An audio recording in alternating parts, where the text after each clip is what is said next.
श्री राधे। बढ़ते हैं अपने माघ मास महात्म के 17वें अध्याय की ओर।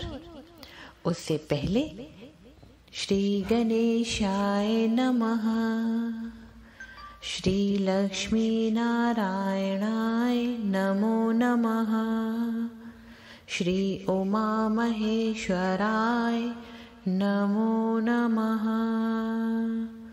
श्री राधा कृष्णाय नमो नमः।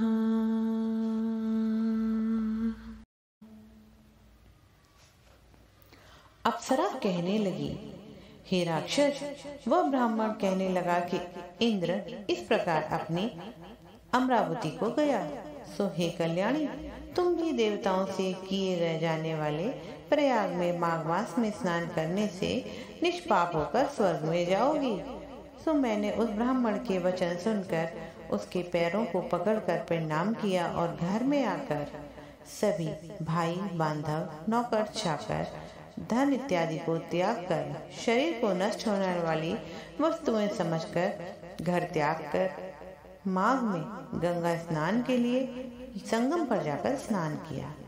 सो हे राक्षसराज,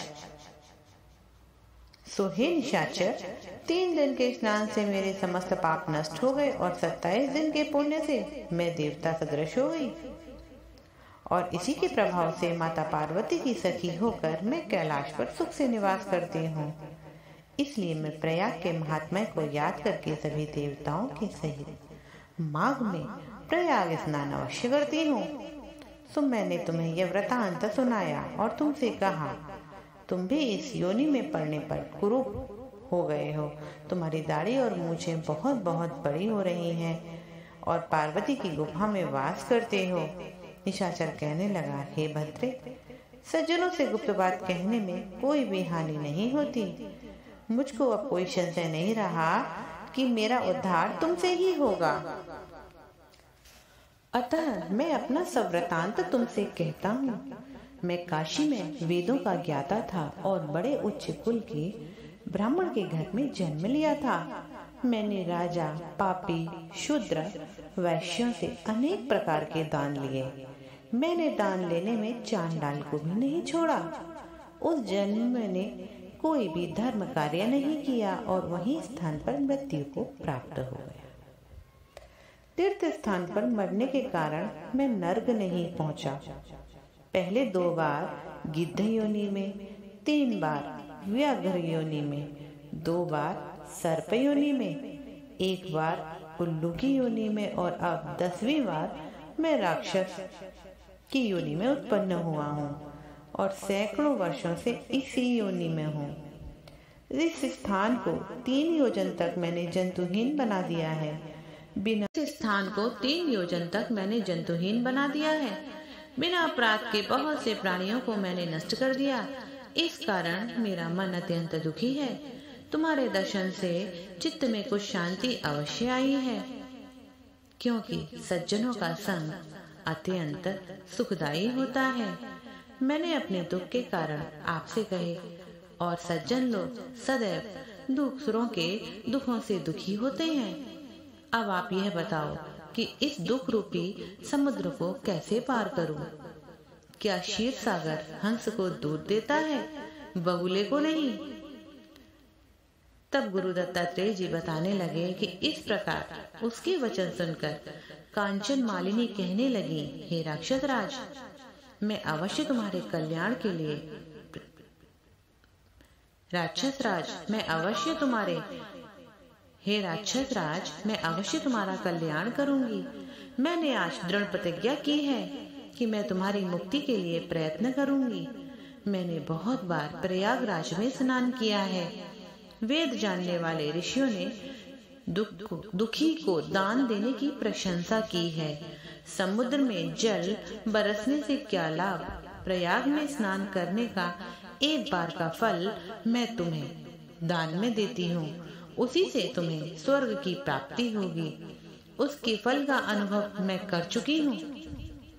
तब उस अप्सरा ने अपने गीले वस्त्र का जल निचोड़कर जल को हाथ में लेकर माघ स्नान के फल को उस राक्षस को अर्पण किया। उसी समय पुण्य प्राप्त कर वह राक्षसी शरीर को छोड़कर तेजमय सूर्य के समान देवता स्वरूप में होता हुआ स्वर्ग को प्राप्त हुआ।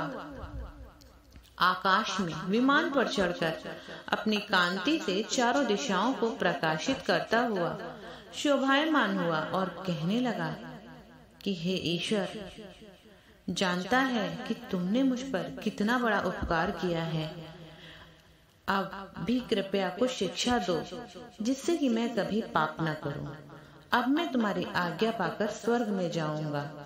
तब कांचन मालिनी ने कहा, सदैव धर्म की रक्षा करो, काम वासना रूपी शत्रु को जीतो, दूसरों के गुण और दोषों का वर्णन मत करो, शिव और वासुदेव पुत्र कृष्ण का पूजन करो और इस देह का मोह मत करो।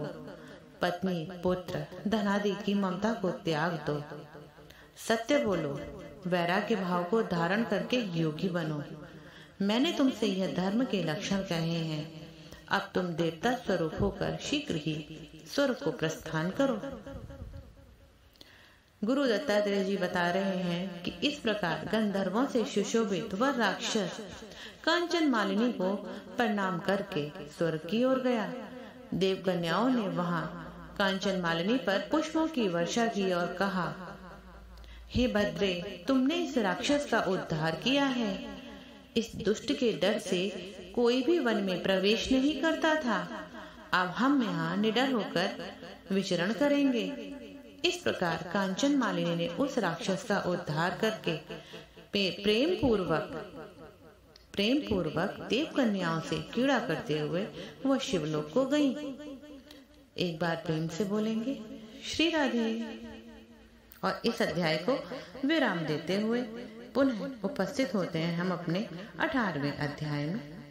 तब तक के लिए पुनः श्री राधे।